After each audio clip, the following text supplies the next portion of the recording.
What's up, everybody? Thralls Metal here once again. I'm Necrotic, and I have yet another collection update for you. I decided to squeeze one more in before I left for MDF, just because I know I'm probably going to buy a bunch of stuff at MDF. That's, yeah, like predicting water will be wet. So in this one, we got some new releases that we didn't get a chance to go over in a full review. We got some reissues, some random pickups, and most importantly, I got a cool care package from Metal Viking 82. He sent me a whole bunch of cool stuff. He was clearing out the clutter of his collection, which I kind of get, even though I don't really clear out the clutter because everything's kind of organized right now. But he sent me a whole bunch of cool stuff out of the kindness of his heart. So big shout out to Metal Viking 82. Thank you. And yeah, let's just get down to this. And we're going to start off with a pair of pretty well-known classics here with some early Queen. We have their second album, simply titled 2, and their third album, Sheer Heart Attack. I've been pretty much living off of my Platinum collection, Queen's Greatest Hits, forever now. I mean, granted, it's a pretty comprehensive collection. It's a 3-discer, but I decided it was time to actually get some Queen albums finally, and much like I suspected, I was missing out on some cool stuff that was not on that giant Greatest Hits collection. Starting off with 2, man, this album is absolutely awesome. I mean, so is this one, but I'll get to it later. Lots of cool proto-metal stuff, I would say. Like, the second track in here, Father to Son, is an absolutely amazing opener. I mean, I don't really count Procession much. It's more like just sort of a lead-in, but man, the songwriting dynamics, the guitar hooks, the vocal hooks. I mean, this is probably Queen at maybe their most proggy, I would say. The songs are very well orchestrated, meticulously crafted, however you want to say it. And I absolutely love just all the dynamics all around, you know, piano sections, clean sections of acoustic guitars, vocal harmonies that are absolutely amazing, not just because it's Freddie Mercury, but, you know, Brian May does some awesome singing, as well as Roger Taylor, which Roger Taylor's vocals on, let's see, The Loser in the End, he kind of sounds like Robert Plant a little bit. In terms of like the big takeaways from this one, outside of everything I kind of expected from Queen with the amazing songwriting and just kind of doing their own thing, is Brian May's guitar work in terms of writing like these more like proto-metal riffs on here. Like I said, Father to Son is a huge opener loaded with amazing riffs, but you also have songs like Ogre Battle, which is fantastic, March of the Black Queen, which I don't know, that one might be my favorite on here, Seven Seas of Rye. These songs are legit pretty damn heavy. And while more metallic sections are no stranger to Queen's discography, like they've been doing that stuff for years, it's just really cool hearing it in a more like raw form, like 2 albums in, and these guys are really just kind of pushing a lot of boundaries in terms of songwriting. The album flows really well. You have tracks that really complement one another, like the March of the Black Queen going into Funny How Love Is. And this one feels decidedly more serious, like, you know, just in terms of like the subject matter, it's a little bit more dark, whereas this one is a little bit more fun. They trimmed down these songs and kind of started writing more pop hooks. I mean, this is the one that spawned Killer Queen, which, top 5 Queen song for me. I absolutely love that song. It's still heavy. It's still got its more metal moments, like especially Stone Cold Crazy, which arguably might be one of the heaviest songs they ever did. I mean, Metallica covered it, and they really didn't have to change around very much. Like, it's a very thrashy song. In fact, you listen to that, you could hear like Bruce Dickinson sing over it or Rob Halford, and it would still be really fitting. What it lacks in the more proggy side that's on here, it makes up for with just solid hooks. Like, got Tenement Funster, Flick of the Wrist, man, those songs are just super catchy. And what's interesting is this was kind of like an under-the-gun release, as this one didn't do as well as at least the record execs wanted it to, so they were like, hey, get back to the studio like right away and write us some hits. It also didn't help that Brian May was actually hospitalized with what I believe was like a serious ulcer in his stomach, and I want to say he ended up getting even more sick later from something else. He was in kind of like some dire straits there for a while, so the rest of the band had to step up and get this done, and honestly, I think they ended up writing one of their best albums. And this is a good example of a band changing their sound ever so slightly and becoming, I guess, more accessible, but at the same time not losing the charm that they initially had. Like, the songwriting is still very imaginative and very creative. A lot of the songs just really stand apart from one another, but it was just a little bit catchier. They put some earworms in your head, and this is, I would say, kind of like the launching point for Queen going forward, because a lot of the tropes on this album ended up repeating on, you know, later successes, which the band had a ton of. I really dig both of these albums for kind of different reasons, but I mean, one of the main things is they're just great songwriters, but I don't need to tell you that. Most people know Queen are fucking awesome, but yeah, I'm definitely going to be getting some more Queen in the future. I definitely want to get the first one. I know the first one is kind of different even from this one, but yeah, I'm just going to get a ton more Queen in the future, I think. For whatever reason, if you have not checked out either one of these, I strongly recommend both. It's Queen, it's classic stuff, and the band is just, you know, flat out amazing. And yeah, I think I can leave it off right there. Get you some Queen. Stygian Crown, Funeral for a King. This is the second album from this California-based epic doom metal act. Actually features members of Gravehill, I believe. I've been hearing a lot of hype about this one. I saw it in one of my local record stores and like, you know what, let's just check this out. And I think I can buy into why this is so hyped up, because if you are a fan of very classic epic doom metal, especially bands like Candlemass and Solitude Aeternus, then I know why people are talking about it. It sounds like a female-fronted version of both of those bands. This band latched onto a tried and true formula, and I would say they nailed it. The title track is actually an opening instrumental, and man, did the riffs on that lead-in are so damn good. And I like the fact that this is an intro, but it's musical, and it's like a good like opening foray into everything you get with this album. Giant riffs, huge harmonies. I love the production. It sounds warm, it's heavier than hell. Almost kind of sounds like a more doom-laden version of The Sword at times. Of course, you get slow, bleak, epic songs like Scourge of the Seven Hills, The Bargain, Strait of Messina. But I love that contrast between the vocals and the music, because the vocals, while they're not like super soaring, they have, again, that giant epic quality, which I think she does a great job in here. She's got a good gruffness to her vocals that I love. It sounds very natural. And when this album shifts out of its epically woeful gear into something more sinister and dark like Beauty and Terror, her vocals adapt really well. There's even some up-tempo material like Bushido, which has like some more galloping rhythms. Everything on here just sounds huge, as it should, because it is epic doom metal. But it also has some interesting surprises on it, like Let Thy Snares Be Planted, which is a really interesting like interlude slash instrumental segue. The song is more driven by violins. There's like a very devilish, sinister sounding violin that goes through it. Honestly, it kind of reminded me a little bit of the score to Beetlejuice, because, I mean, Danny Elfman's got a flair for, you know, uniquely spooky. And those strings reappear on Blood Red Eyes, which that song is mainly driven by strings, pianos, and absolutely haunting vocals.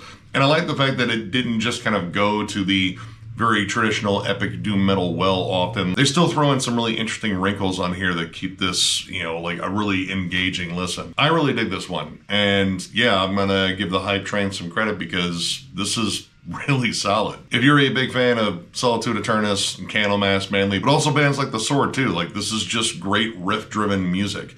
Check this out. Killer album. Definitely want to check out their debut now after this, but yeah, good stuff. Sporae Autumn Yuggoth, However It Still Moves. This is the first full length from this Chilean death doom act, and this is a blind buy. I pretty much picked it up because I saw it was on Personal Records, which I found some really cool stuff through that label before, so I figured, why not check this one out? Admittedly, this band was putting out some Lovecraftian vibes, so you know that might have factored into it too, but yeah, this is just some really dreary, bleak, slow-moving, atmospheric death doom. Maybe at times a little too atmospheric. The opening track, Apparition of Internal Odes, kind of takes a little while to get going. Like, you get a long, dreary, atmospheric build-up. It's, I want to say, about like 2 minutes of the song. But once you get into it, of course, you are greeted to cavernous vocals, slow, plodding, monotonous riffs and drums. But this band is good about breaking up the tempo a little bit. This doesn't hang on to like a funeral doom pace throughout. There are sections where there are blast beats and more up-tempo sections. Namely, a little bit later in that song and the song Disintegration, it just kind of shifts over to a more like Morbid Angel style death metal, maybe Incantation as well. But I would say like the biggest comparison I could make in terms of like the style of this, it sounds a lot like Spectral Voice and Disembowelment. The droning riffs, the cavernous vocals, those clean melodies on top to add that haunting layer on top of these droning riffs. Again, very spectral voice / disembowelment. Those vibes really come out on songs like Disguise, The Odious Spirits, and this one is a sentence, oh my god. Colossus, Larva, The Crimson Coffin, and The Scarlet Worm. Both of these songs are, well, huge, slow, monotonous, but again, you have that giant droning atmosphere where they just kind of let a riff ring out and you have these clean melodies on top. There's also some lush, haunting synths used in the background to once again kind of fill out the sound. It's just a very spacious, open sound, like it's reverberating around catacombs, which seems very appropriate. And I really like the synths on here too. It's kind of minimalist where they're not doing a lot of like really intricate stuff. You do get some cool harmonies on the pendulum of Necropath, but it's how they kind of complement the guitars, especially that droning tremolo on top. There's something about how those two interplay really well, that and the absolutely creepy whispered vocals that are on there too. And Disguise, The Odious Spirits has a really nice, clean opening to it. You have clean guitars, the bass line I think is really awesome, and again, it just kind of builds this atmosphere before it gets down to the absolutely soul-crushing riffs. But the biggest surprise was the last track, The Night Ocean, which is peaceful, serene, calm, not scary or haunting at all. In fact, some of the lush synths and clean guitars in there, honestly, it kind of reminds me a lot of Cynic's Traced in Air, like namely the opening to Space for This. I was most definitely not expecting anything like that to close out this just giant oppressive sounding album. I will say I have some issues with the production, namely with the drums. The drums just feel very thin. In fact, there's some times where the snare hits are so quiet that I occasionally miss them. Eventually I did settle into the production a little bit more, but the thinner drums kind of bothered me. But overall, I think this is pretty solid. Like very much in the vein, again, of Spectral Voice, Disembowelment, any Death Doom act like that, and a little bit of Funeral Doom too. The song Through Dominion to Interlude is possibly like the most Funeral Doom sounding song on this entire album. So like a little bit of like funeral or esoteric in here too. If you're just a big fan of atmospheric, droning, just suffocatingly heavy Death Doom, strongly recommend checking this one out. Pretty solid offering. Tiamat, A Deeper Kind of Slumber. This is the 5th album from this Swedish, at least at this point, goth rock, goth metal act. They started off as a death metal act, put out some pretty solid albums. Sumerian Cry, I think, is really good.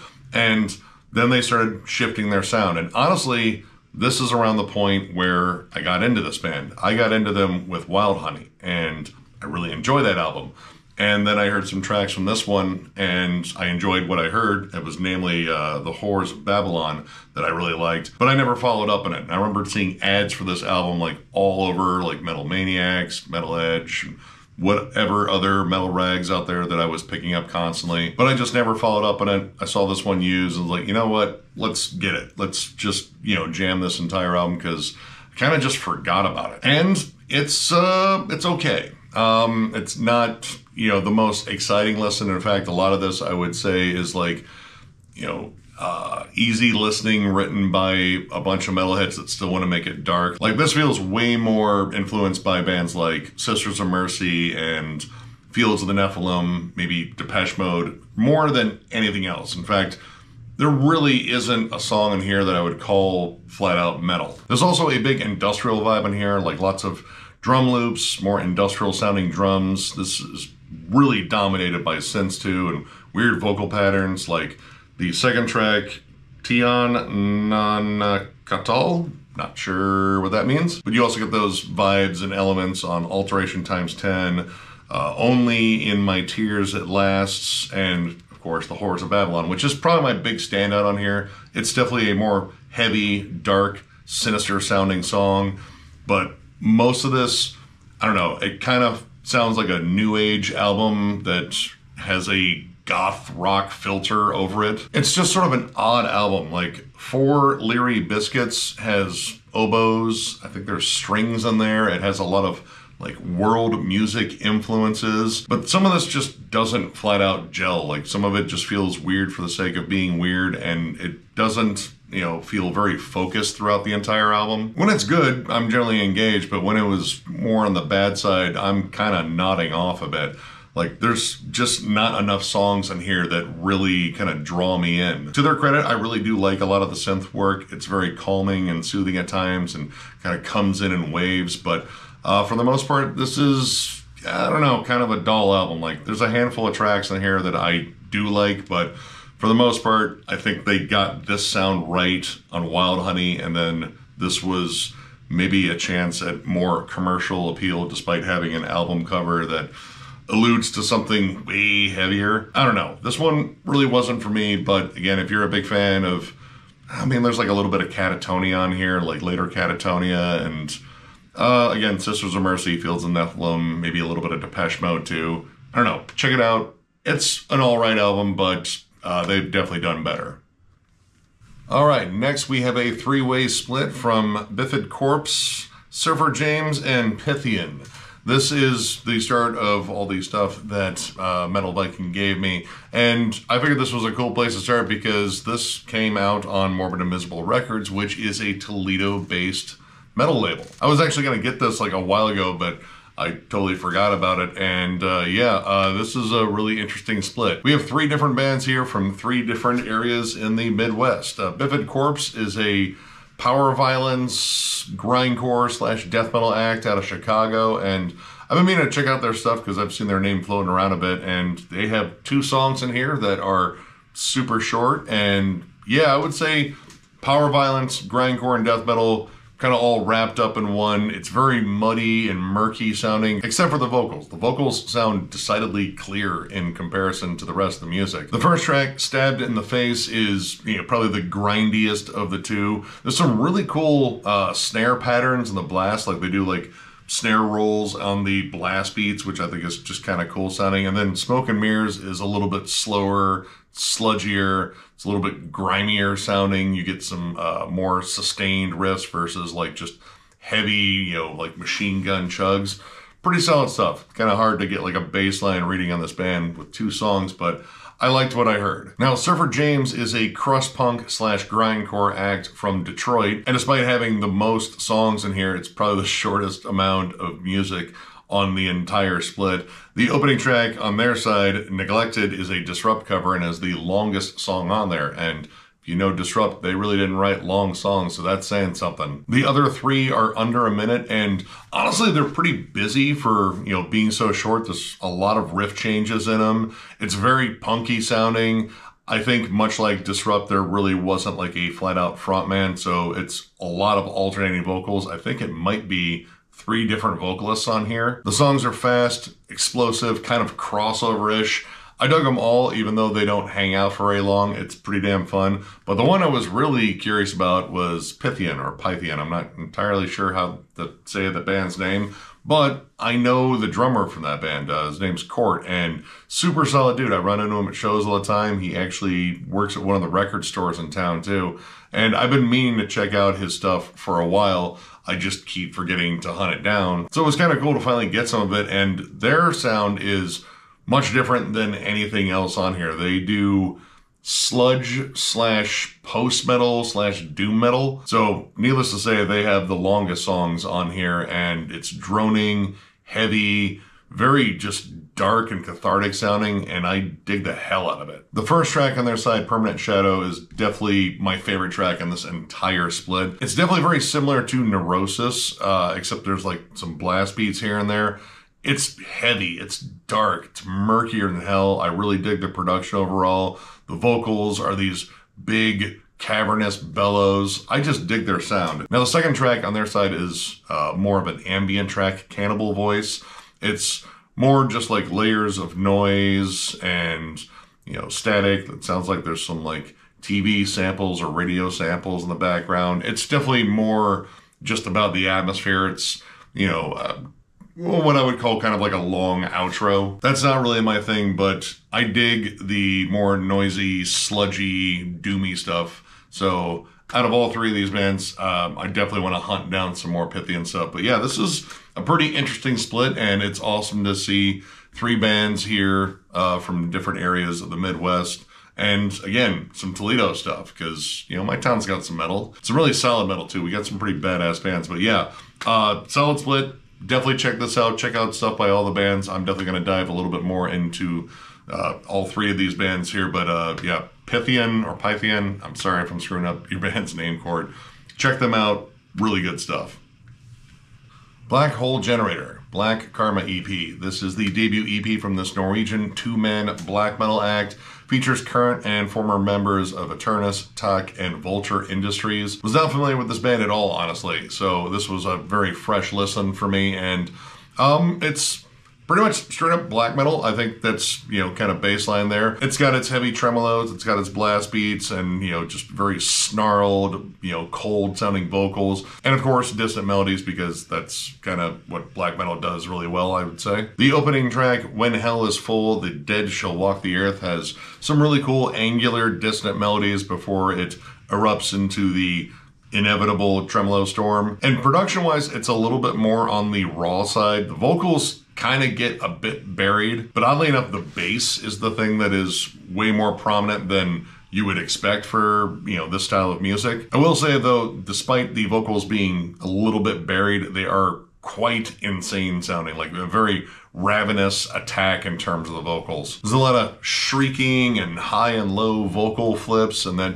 definitely matches up with the blasty intensity of this entire EP. But there's like a lot of other elements in here that kind of blend in with what I think is probably their main influence. The last track, The Screaming Skull, has some very Attila-ish groaned vocals, and the song Inheritor of Long Dead Lands has some decidedly more doomy and almost kind of folky vibes, but across the board there's a lot of synths, and they're kind of hit or miss. Like when they land, they're pretty damn good. They add to the chaotic atmosphere of this, and sometimes they just feel like they're thrown on because they had room for them. Which all this stuff blended together really makes me think the main influence behind this was probably something like Anal Nathrak. It has a lot of the qualities of that band, albeit not as good. I mean, the production in general on here is nowhere near the level of the sonic assault of Anal Nathrak, but in terms of like the style and the approach of the songs being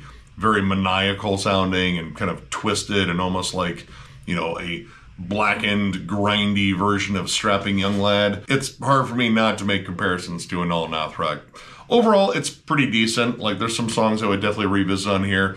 Again, some of the synth use is a little uneven. Like, some of it just feels like it was just shoehorned in there just because they had a synthesizer and they felt obligated to use it. But if you're a fan of Anal Nathrak mainly, I would say definitely check this out, give it a whirl.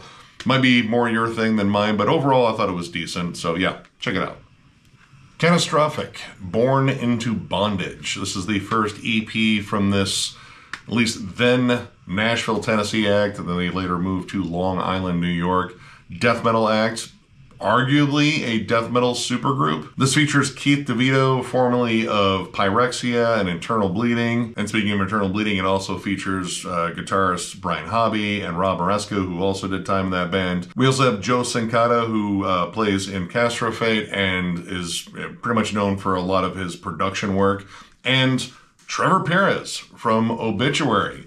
And honestly, I probably would have guessed that immediately from the first riff on here, because Trevor Perez has a very particular sound, a very particular style, and it is on display on here, albeit in just a slightly different format. This is pretty much like hearing Obituary riffs being played for a band that isn't Obituary. The biggest difference, I would say, is the drum work. It is notably a lot more blasty. It's not the sort of like groove-laden sound that you're used to with Obituary. And vocally, I mean, it's definitely not John Tardy, but I really dig the vocals in here. Keith does a solid job. There are the occasional Tardy-isms in terms of the vocals, in terms of like a more extended growl, but his vocal cadences are a lot faster than John Tardy's in particular. And overall, this is just a kind of a faster, more aggressive, maybe arguably more brutal version of Obituary, and that is mainly because the guitar work is so kind of on the nose with Trevor Perez's tone and sound. It's just flat out old school death metal, and I like that stuff. In fact, Terrence Hobbs even shows up in here to throw in a solo.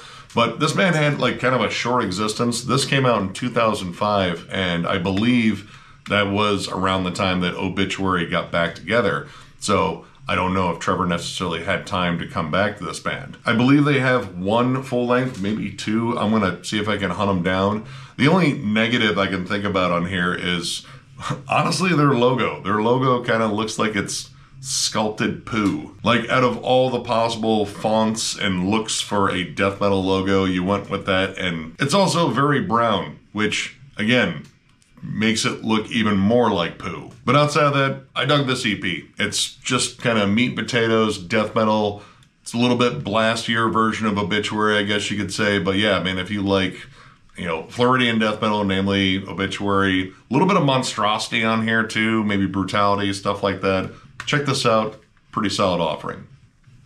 Deus Ignotus. Procession for an Old Religion. This is the first EP from this Greek black metal act. I don't know much about this band. I tried to look them up, but I really couldn't come up with very much. I know that they had at least one full length. They broke up in 2021, and this is a two-man project, and that they're from Greece. Outside of that, I kind of went in very dry on this one, and honestly, it's pretty decent. It's definitely more on the raw side in terms of production. Like, the guitars are very snarling, they kind of crackle and hiss a little bit. Lots of blast beats. This is very apocalyptic sounding, you know, frequently just hammering on those tremolos and kind of creating that wall of just aggressive evil. But the thing that kind of caught me off guard was this doesn't have like very traditional black metal vocals. They're more like deep death metal roars. It kind of gives us a bit more of a like brutal edge, which brutality isn't necessarily a thing that black metal generally goes for. It's more about the evil, cold sound. And this definitely has that, like, again, blasty, lots of tremolos, but there are like occasional moments where they kind of break down a riff and syncopate it a bit. The songs Dogma Atheist and Blood of the Apostles comes to mind. There are a couple of groovier sections, but a lot of this really holds the course on that very just blasty, just intense sound across the board. And it kind of gets a little samey. Like, it can be kind of hard to tell one song from the other. Like, the ones that I pointed out there stood out because they have a section where it kind of breaks out of the mold just for a little bit, only to return to it very promptly. It's not lacking in energy, that is for damn sure, and it's pretty much explosive on every track. It's just that every track is kind of the same. So while it is a very intense and honestly kind of a short listen too, nothing really stuck out as being particularly memorable with this band. I would like to check out their full length. Maybe they actually kind of broaden their sound a little bit. Maybe it got even more raw. Who knows? I haven't heard it, so I really can't say. But this was okay, like kind of standard fare in terms of like a more aggressive style of black metal. It's raw and ugly, but honestly mixed pretty damn well, so really didn't have a lot of issues there. But it was kind of the samey nature of the songs that really hampered this for me. But I mean, if you're a fan of, I guess, like more raw black metal, maybe blackened death metal, again, the fact that the vocals are in a more low death metal register kind of gives it a little bit of a death metal vibe, but riff-wise, this is very, very much just black metal. Maybe some more black metal-centric blackened death metal might be comparable to. I don't know. Check it out. I can't really think of what to compare it to right now, but still, I mean, if you like just super aggressive black metal, I'm pretty sure you'll find something on here you probably dig. Golden Dawn, Return to Provenance. This is the third album from this Austrian melodic black metal act. This is technically a one-man project. The one man goes by the name Dreamlord, which is not like the most black metal name for a one-man black metal project, but whatever. But he is joined by some other notable names, namely Martin Schrenk. I'm still not sure how to say that dude's name. The main guy behind Punch and Stench comes in and contributes guitars, as well as drummer Thrawn Felumnar. I forget what his actual name is, but a longtime drummer of Secrets of the Moon comes in and plays drums. And honestly, this was pretty solid.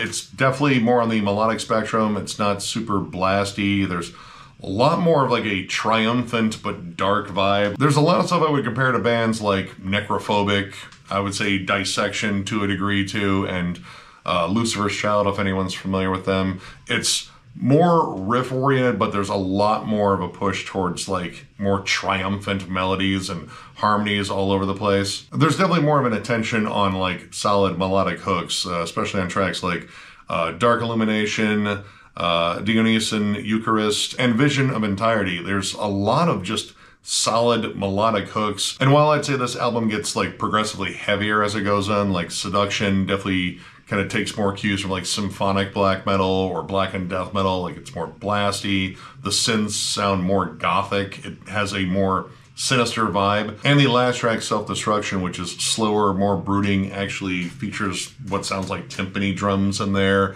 It definitely has, like, again, a more evil sound. A lot of this, I don't know, it kind of starts off like a little bit more on the bright side, or at least as bright as melodic black metal gets, and then slowly starts to get more dark and sinister as it goes on. So while it does have like big melodic hooks, it still brings a lot of that evil energy that I think black metal kind of needs to really be black metal. It's also very riff oriented, which, I mean, everyone knows I like riffy black metal, and the riffs on here are pretty damn solid. I will say though that the production is very dry, especially when it comes down to making the more epic songs sound more epic. Like they don't sound very full. They feel, you know, kind of cut off by the production. Like some of the synths could have been bigger, like some of the riffs and layers and the guitars could have been more intricate or, you know, more harmonious. I feel like some of that energy kind of got skimped on a bit just because the production's, you know, a little bit on the dry side. But overall, this was a pretty solid listen. It's catchy, but it doesn't come across as campy. It's got, you know, great sinister moments. I think the drum performance on here is really solid too.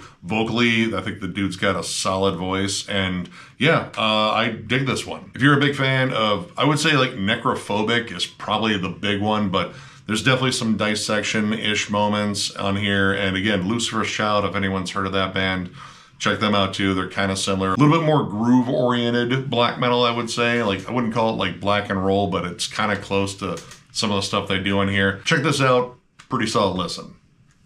All right, next we have a pair from Myrkur. We have her debut EP, simply titled Myrkur, and her first full-length, simply titled M, which I can only assume stands for Myrkur. Now, I've been like really on the fence about this band. I picked up one of her albums. I think it's the one that follows this one, if I'm not mistaken, but I could be because I really don't listen to it very much. I wanted to give this band a try just because I saw there were like a ton of people going after this chick and just waves of hatred, but at the same time, I could kind of get it because this band was propped up and hyped up a lot, and often the hype train, man, it can be vicious. It leaves you with, like, you know, heightened expectations, and if it doesn't meet at least, you know, 2/3 of those expectations, it is generally greeted as absolute trash, and then the hate train just keeps coming through. I've even seen Myrkur live. She was on tour with Enslaved, Wolves in the Throne Room, and Chemists years ago, and John and my brother-in-law and I went to that show, and we checked out her set, and we made it through about one song because all of a sudden, out of nowhere, she started making yip noises, and I was like, yeah, no, I can't do that. That just sounds weird. And then she brought out this, like, you know, big Norwegian tribal drum, which looked like a giant decorative pillow, and started beating on it. And I get that her sound is very folk oriented in terms of black metal, but I really just couldn't get into it. I gave it a whirl.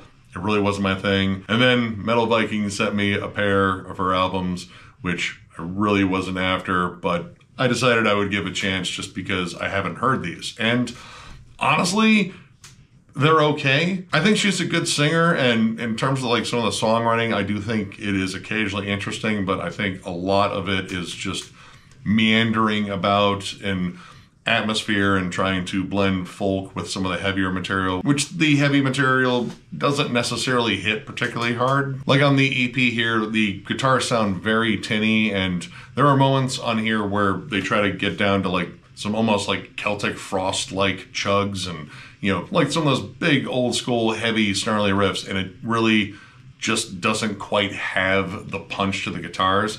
Vocally, I actually like this album. Like, I find her clean vocals very haunting and very soothing, but the harsh vocals really didn't do very much for me. Generally, I'm kind of the opposite when it comes down to black metal in terms of that sort of vocal shift, but I do like her clean vocals. It's just a lot of this is not very engaging. Now, I will say the production was a step up on this one. It's a lot more lush and crisp sounding, and in terms of all the layers to her music, that's probably more ideal because a lot more of the instrumentation shines on here. And I'm not saying the tracks because, well, they didn't list them on the back here, and I forgot to write them down.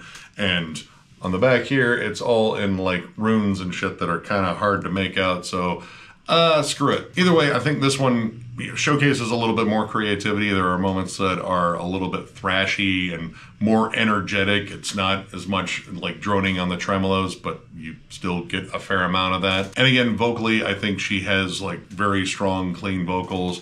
The harsh vocals feel way more distorted on this one, which, I don't know, I mean, it kind of works. I think one of the main issues with this band, or at least in terms of like fans coming after, was billing it as black metal, because black metal fans tend to be a testy bunch. And if you label something as black metal flat out, not blackened death metal or blackened whatever, they get really testy if it doesn't sound like what they had in mind in terms of black metal. And maybe if this was called like neo folk or something else, maybe it would have been approached differently, but who knows? I don't know. I feel like this band was formed to hate on at points, but I don't necessarily hate them. I just don't quite get into them. Like, I suppose I could get the appeal, but it's really not for me. Like, when it comes down to black metal, I too also have a particular thing that I'm looking for in terms of the style. But I don't necessarily hate this, I'm just not into it. That being said, I would still call this black metal. It checks off a lot of the boxes for the style. It's definitely a more folky style of it, but I feel like it's still black metal. And pretty much if you're a fan of like more folky black metal, I'd say at least give them a whirl, check them out. Again, that's never really been my style, so yeah, these really didn't appeal to me, but still urge you to check them out, form your own opinions. Who knows, you might really dig it.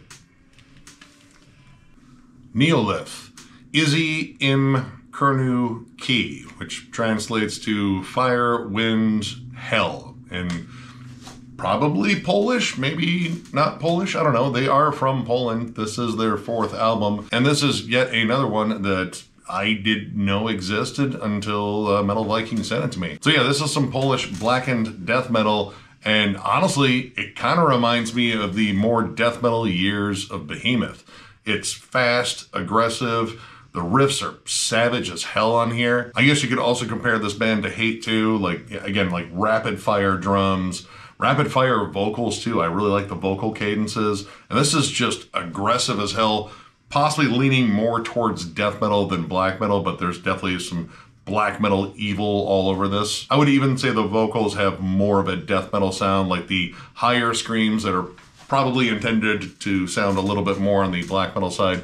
Honestly, they kind of sound like Sven's high screams in Aborted, so again, still more of a death metal sound there. And the riff work itself, while again, you do get some blackened atmosphere, it's a lot more like thrashy, old school death metal. And man, there's a ton of just great syncopated, heavy grooves on here. In terms of that aspect, EA, Firebringer, Enlil, and One is the Truth, and The Truth is the One. Man, those songs just absolutely rip. And they have some great head-bangable grooves on it. And there's even what I would say is a little bit of Nile, sort of Melakesh-ish worship on Khufu Arise, the last track. Big Middle Eastern melodies. It's more epic and, you know, a little bit more sinister sounding, but not like, again, black metal sinister, like, you know, death metal sinister, I guess, like Nile sinister. So it's about like mummies and ancient kings and shit. I don't know, it sounds like Nile, and I dig Nile, so that was awesome. I will say one issue on here are the keys. Sometimes they fit, namely Khufu Arise, that more epic, huge sound, they kind of work. The rest of the time though, they sound really out of place. Like, they're just trying to fit in a keyboard melody for the sake of having a keyboard. They don't really complement the riffs very well. And the tone of them, while they are prominent, they're loud, you can definitely hear them, it just feels thin and wispy. And honestly, I could have done without them on pretty much the entire album because they really just add nothing. Actually, no, they did add one thing, but it irritated the hell out of me. Ire Through Fire, there's like this almost industrial sort of techno bit.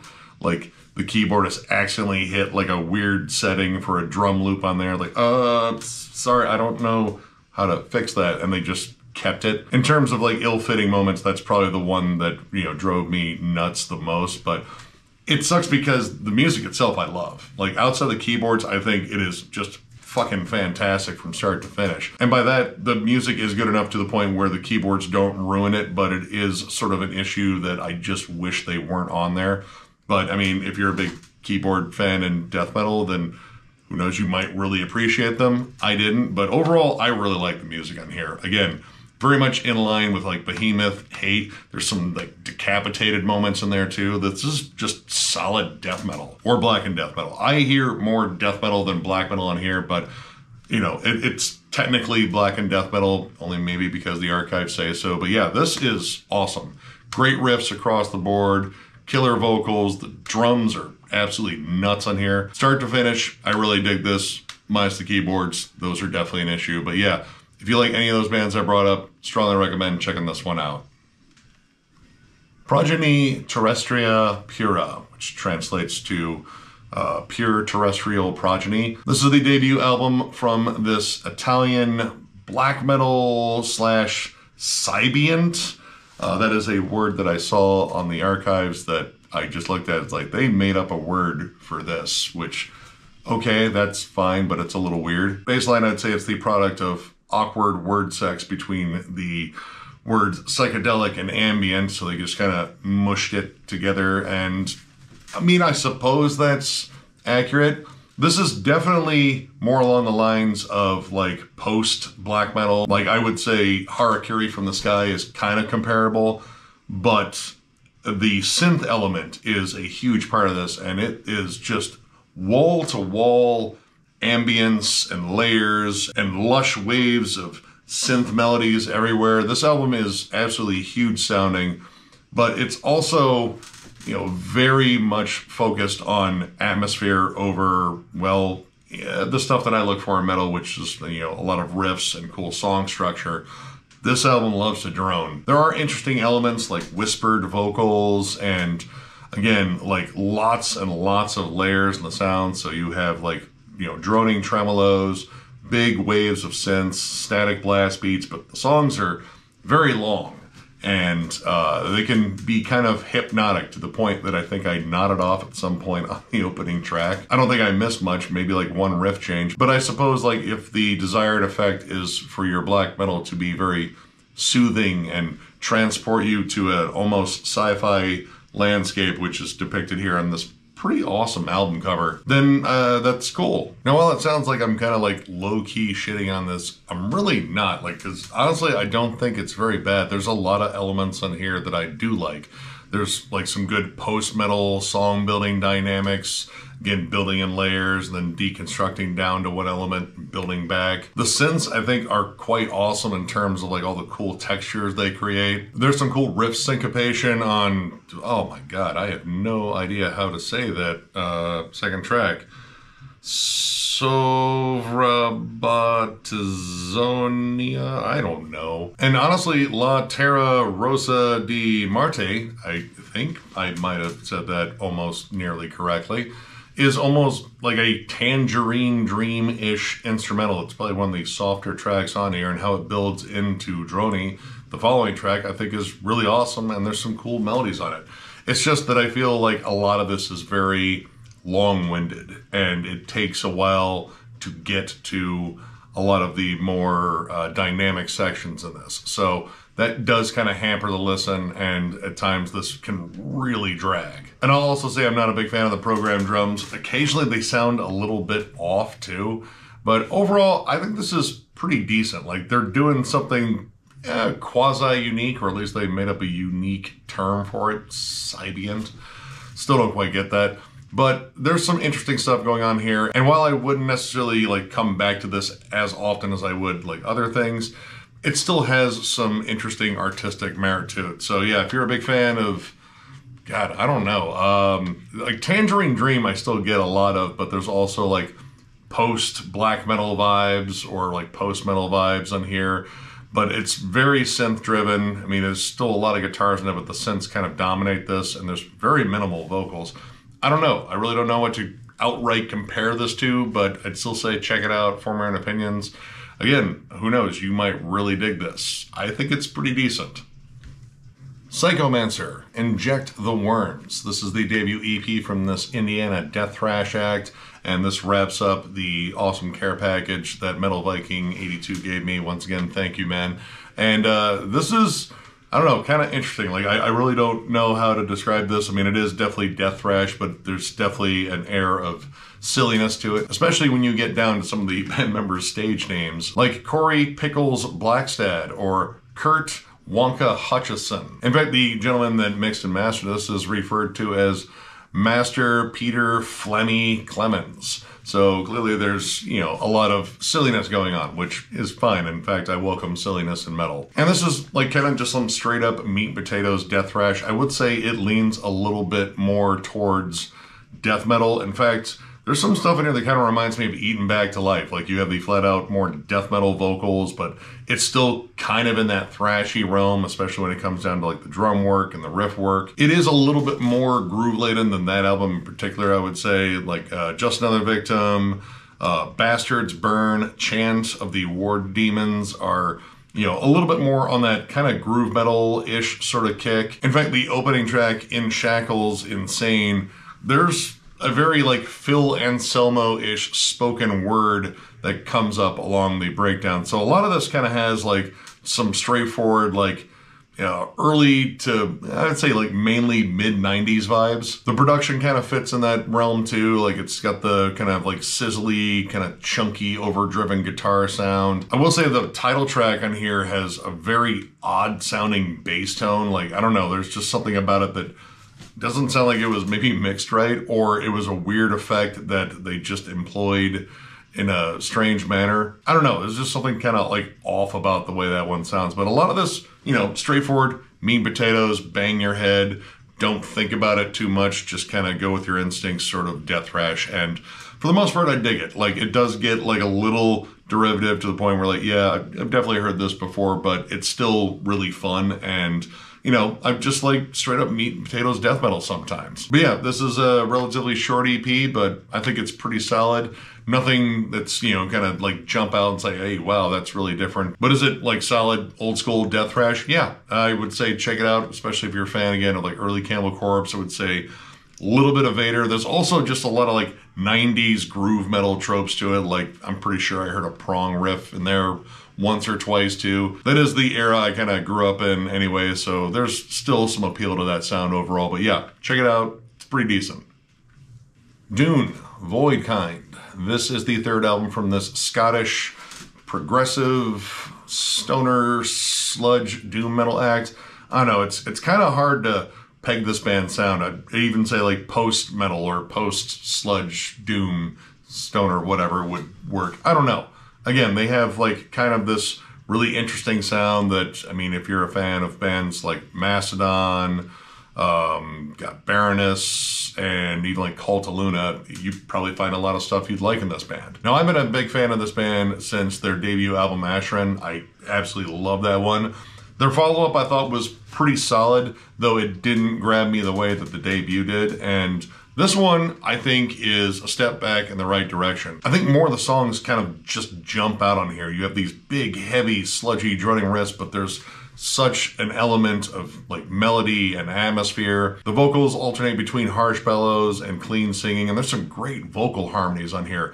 It doesn't necessarily start off as well in terms of the vocal harmonies, but by the end of the album, I really feel like the vocal harmonies just completely gel, and man, you did some of the best stuff I think they've written so far. There's also a lot of like Toolish bass lines on there, and I still love Tool's bass lines. Like, Justin Chancellor just knows how to just write a catchy bass line that stands out. And there's also a lot of stuff that I would compare to Elder as well. Both their heavier early material and their later more like progressive stoner rock, whatever, like almost porcupine tree worshipping stoner rock, whatever the hell you want to call them. I don't know. Elder is Elder at this point, but there's a lot of stuff on there that reminds me of that too. Possibly my favorite thing about this band is their song building. Like, all these songs really know how to build up and well up an emotion and textures and, you know, all the dynamics that come in. They sound huge generally by the end of the song, and I like how they kind of start off generally a little bit smaller. Some of them come in swinging right away,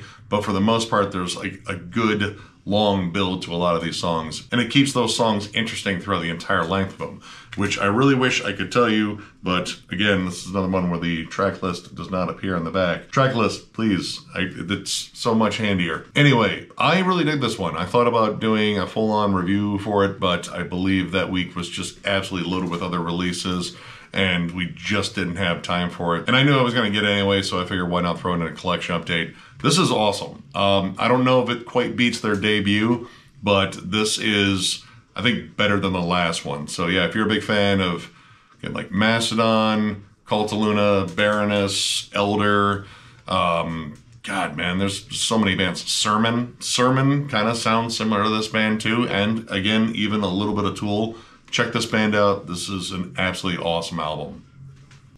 Tombstoner, Rot, Stink, Rip. This is the second full length from the Staten Island death metal act. I've been a fan since their debut EP. I was also a big fan of their first full-length, Victims of Vile Torture. Actually, I want to say it made a couple of our year-end lists, and I was really stoked to go over this one. Unfortunately, it came out on a week that, again, was just absolutely loaded with releases, so we didn't have time to go over this one in a full-on review.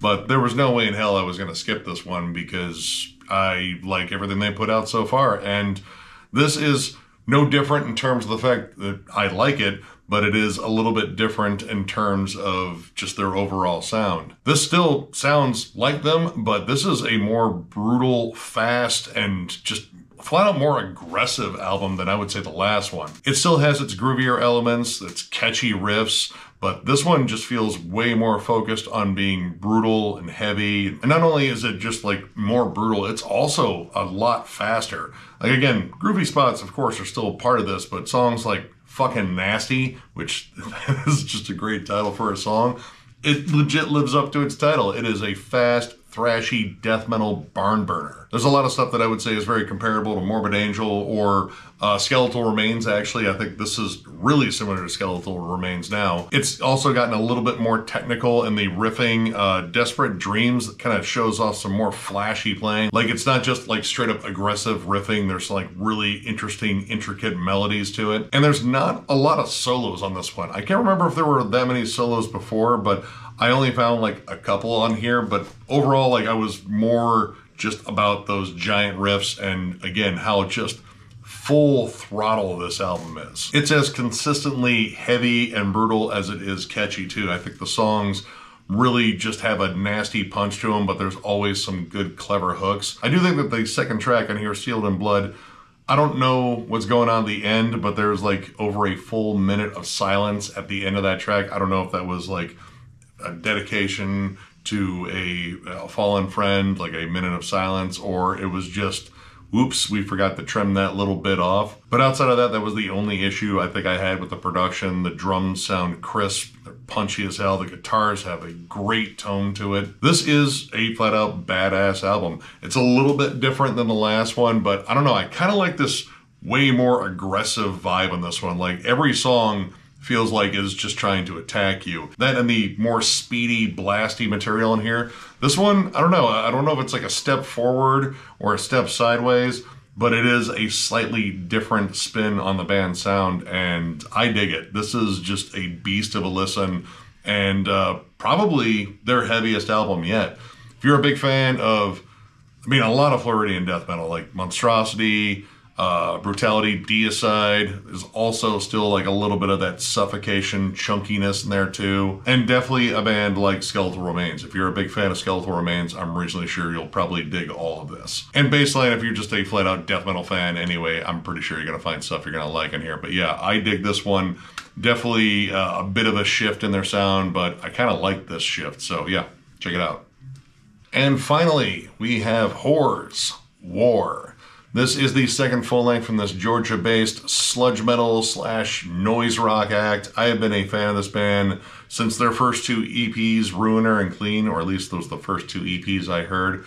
Big fan of their debut full-length, Gold. That is just an absolute monster full of just sludgy riffs, squawky feedback, pummeling drums, and some of the most jaded lyrics I think I've heard in a while. This band plays like they have a vendetta against your eardrums, and I love it. And I also make sure to bring earplugs specifically for their shows because, man, are they loud live. So I was really hyped about this one. I heard the lead-off song, Quitter's Fight Song, which is fantastic and just kind of like a punky sort of anthemic song with an absolutely hilarious video, and I was absolutely hyped. And this is a little bit different than Gold, which, you know, I kind of expected that, but I think they kind of found like this interesting balance here between still being raucous, rowdy, loud, and just pissed off, but also being a little bit more tuneful and catchy, because a lot of these songs have stronger vocal hooks, and while all the noisy elements are still present, they feel like they are dialed back just ever so slightly in favor of like writing some solid hooks that are still wickedly heavy. Kind of like one of their main influences, which I still think has definitely got to be Melvin's. It's surprisingly accessible despite how just sonically beastly it sounds, because the production, I don't feel like they skim back much. There's a little bit more compression on the drums this time. They're not as big and booming, but the guitars still snarl, the vocals still are predominantly shouted, but there again is like a little bit more of a focus on like a better melodic hook, something that kind of sticks with you more. There's also like a good amount of like up-tempo, faster songs like Hieronymus Bosch Was Right, Back When I Was a Savage, The Death of a Stuntman, and Every Day is Leg Day. Yeah, their song titles are absolutely great. But a lot of this is still like more groovy. There's a lot of just like good headbangable, stomping rhythms.